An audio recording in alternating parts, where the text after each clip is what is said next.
movies. You can even add Rogue One if you want to. Oh my God, yeah, that's a tough one. You ask me tomorrow, this may change. I think I'm going to go Empire 1, the original 2, and then I'm into Episode 7. Then I've got to go Return of the Jedi next, Rogue One, and then I know it's cliche to hate on the trilogies, or the prequels, but I like them. Okay, Episode 1 is last, clearly, and I would say Episode 3 is probably next in line, then Episode 2 and Episode 1. So 3, 2, 1 for the prequels. And yeah, they're at the bottom of my list. And I really, I remember seeing Episode 1 with some friends. And you could just tell we all got together. We saw it at Mall of America for some reason. I don't even know why. But because it's way far away from me and whatever. But we saw it there. And I remember getting together in the parking ramp afterward. And we're all trying to tell each other that, yeah, this was good. But I could just tell none of us really believed it. I know going through my head, it was like, I need to see this again. Maybe it's going to be better. And it just wasn't. It's not like there's no redeeming qualities, but it just didn't have what I was looking for. Where Episode 7 definitely did. Episode 7 was just, it brought you back. Did you? All right. It's Christmas morning. We can be honest with one another. Good. Did you openly weep watching Episode 7? Honestly, I was too busy smiling. Like, all the way through that movie. I was so happy, enjoying myself for the entire hour and a half, 2 hours that movie is. Well, I will say, I saw Rogue One 2 days after Carrie Fisher passed away. Oh, man. And I did not know she was in the end of the movie, because I was staying spoiler-free. So when we're watching the end, and we're getting to the end of the movie, she popped up on the screen. I'll admit, I got chills, and I started crying a little bit, because I was like, no, wait, what's she doing here? I didn't expect that. So, no, that one stung a little bit more. Yeah, I can totally get that. Somebody, I don't remember who, was telling me that they were in the theater, and they came out, checked their phone, and found out Carrie Fisher died. They were seeing Rogue One. And so right after seeing her cameo at the end, they find out the news, like, oh my God. For me, like, Episode 7, it was all tears of joy. But yeah, I mean, thank God for 3D glasses at that showing, because, man, my girlfriend knew. I warned her, like, all right, you're going to think less of me. She puts up with my Star Wars fandom. She goes to the movies, and she likes it, but she's not, complete lunatic like some of us are. Now, I'm not the guy that has a million collectibles or anything like that. I just love the Star Wars movies. But I mean, the Millennium Falcon, Waterworks. Oh hell, it started as soon as like as soon as we got the crawler. I'm like wiping a tear from my eye. The Millennium Falcon, seeing Han and Chewie, just everything. Any little throwback, I'm sitting there wiping tears from my eye. All tears of joy. It was just such an experience. They finally got it right. Yeah, and it helps that we had fans making the movie. I think that was the difference with TFA, that fans made that movie, and you could feel it. So, and by the way, speaking of figurines, you're talking to a guy who is, I just looking at my setup here, it's just like a lot of action figures, and I have a BB-8 Funko Pop next to like Ahsoka from Star Wars Rebels and Rey sitting on my desk. So, next to a bunch of wrestling figures. So, there you go. That's nice. The kind of fan I am. I love BB-8, so I absolutely love him. Yeah, that was a great addition, and I got to admit, I was worried. When I first saw it, I was like, all right, is this going to be the new Ewok thing where people start complaining about this new little thing that they clearly invented for marketing purposes or, toy merchandise sales and all of that? Fell in love with that character. Just awesome. Yeah, he's by far my favorite character in the movie, and I love Rey. I absolutely love and Finn and everything else, but BB-8, just didn't expect it to be so entertaining. Him to be so entertaining, and I love the fact that he's now almost like the spokesperson for some of the viral ads for this movie. Right. It's fantastic. Did you watch the show Girls? No, did not. Okay, I gotta admit, I had a hard time seeing Hannah's boyfriend be like the face of evil initially. It didn't take long, but I snapped out of it because Adam Driver's great.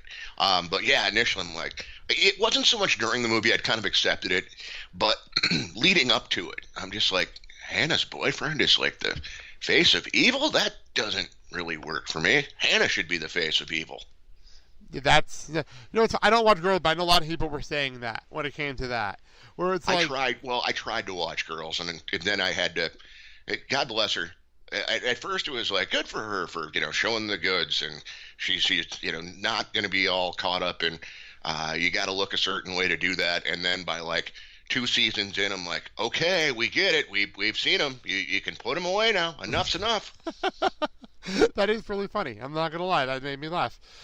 By the way, I just remembered something funny about the Last Jedi trailer. That I like the fact that Mark Hamill says more in that trailer than in TFA. Well, if he said hi, he said more. It's true. This is very, very true. I do appreciate the fact that this is going the way it's going. Well, on that note, I'm actually looking at my notes, and I think I got everything covered. Is there anything else you want to cover about the minute, or are we good?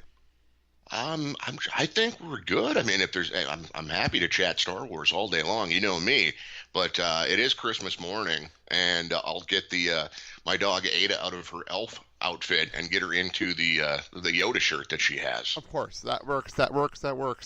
And it is Christmas morning, so you never know what new Star Wars shirts Santa brought for one of my dogs. The other one hates shirts. One of them loves them. The other one hates them. So she gets a ton of them. Oh, there you go. They got all sorts of Star Wars toys at Petco, so who knows what she'll get. The same thing goes with my boy. Who knows what Santa might bring him today.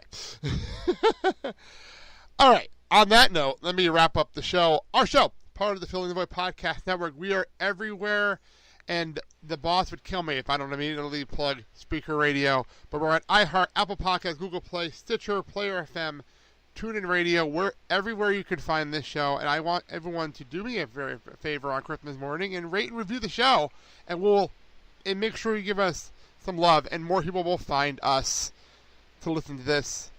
Also, we have a Facebook group, the Clerks Convenience Store listening group, and we have a lot of fun over there, and a Patreon show where we are right now monthly going through the cartoon Clerks animated series. So find us everywhere at Clerks Minute. That being said, Jason, thank you so much for coming on. If you want to get your plugs in for your website.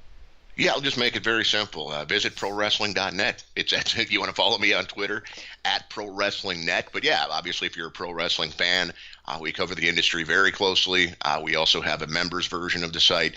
It wipes out all the advertising, gives you exclusive access to just a ton of podcasts that we do on a weekly basis. It's crazy how much audio content we have. But all the details, again, available at ProWrestling.net. And hey, Merry Christmas, Kevin Smith. Yes, and by the way, for wrestling fans out there, go to ProWrestling.net and watch Raw with Jason on Christmas night, because I'll have to do the same thing. We'll see if that happens. That might be a December 26th morning edition. I still can't. I guarantee you this: if they try doing that for Christmas Eve next year, that ain't getting covered until at least late night on Christmas, if not the 26th also, because that's kind of. I come from a divorced family, so there's all sorts of people to visit, and I mean, I can't believe they're doing this. Like, really? You got to have a live show on Christmas? It's come to that. I know the NBA does it, and the NFL does it. That's nice. You don't have to. I skipped the Christmas edition of Raw when it came to Minneapolis 2 years in a row because I know what it is. I don't need to see, a freaking elf on a pole match or whatever nonsense Miracle they're coming on 34th up with. Street That fight can wait until the day after Christmas. The Miracle on 34th Street fight that we're guaranteed to have. Of course, yeah, and I mean, you do get if you are, just kind of a creeper. You know that you'll get like the they're not divas anymore. The ladies dressed up in like Santa outfits. That's an every year thing too. So there is that, I guess. If you need your I'm a creeper fix on Christmas night.